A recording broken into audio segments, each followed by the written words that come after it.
40 pound ওজন। আমরা ক্যালকুলেটে click করলাম। দেখেন উনি ক্যালকুলেটে ক্লিক করার পরে দেখা যাচ্ছে যে সবুজ রঙে আসছে, মানে কি লেখা আছে? নরমাল।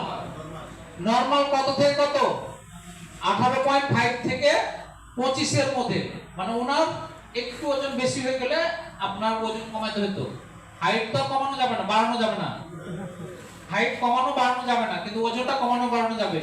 কিন্তু ওনার হাইট ওয়েট অনুযায়ী আমরা দেখতে পাচ্ছি যে এটা নরমালে আছে।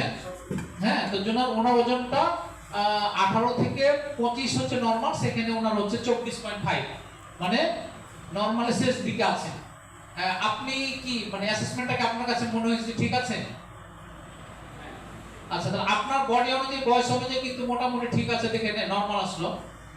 একজন একটু অন্য একজন যদি পরে করেন, আচ্ছা ভাই একটু করতে যাচ্ছে, আপনি কি বলেন তো আপনার এজ কত? এজ হচ্ছে 54, হাইট হচ্ছে 5 ফিট 5 ইঞ্চি। আচ্ছা 81 গুণিত 2.2 178। তাহলে আমরা যদি 178 দেই, তাহলে দেখা যাচ্ছে উনি কিন্তু নরমালে বাইরে চলে যাবে। দেখা যাক,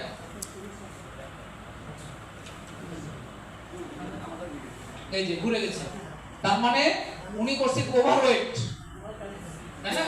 আপনার ওভারওয়েট। এখন আপনাকে প্রশ্ন করতে হবে যে আপনি কত কেজি কমাতে পারবেন, তাই না? আপনার জানা দরকার না? আচ্ছা, তাহলে আমরা যদি এখানে 178 এর জায়গাতে 155 দিয়ে দেখি তো ওনার কমে কিনা। আচ্ছা 150, মানে আপনাকে তো ওজন অনেক কমাতে হবে। 150 পাউন্ডে নিয়ে আসতে পারলে আপনার মোটামুটি বিএমএ মধ্যে থাকবে। হ্যাঁ, 150 বা 50 পাউন্ড না, এটা ওনার ওভারওয়েট হয়ে যাচ্ছে। তারপর আপনার 150 নিয়ে আসলে মোটামুটি হয়তো কাছাকাছি 25.8 হলো, 25 পয়েন্ট টার্গেট হচ্ছে।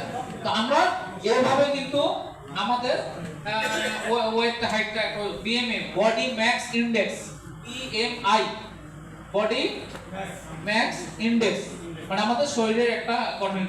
সো আপনি নিজে একটু চিন্তা করে দেখেন যে আপনার ওজনটা একটু কম হলে আপনার আরো স্বাচ্ছন্দ্য ফিল করবেন এবং আরো ভালো হবে বা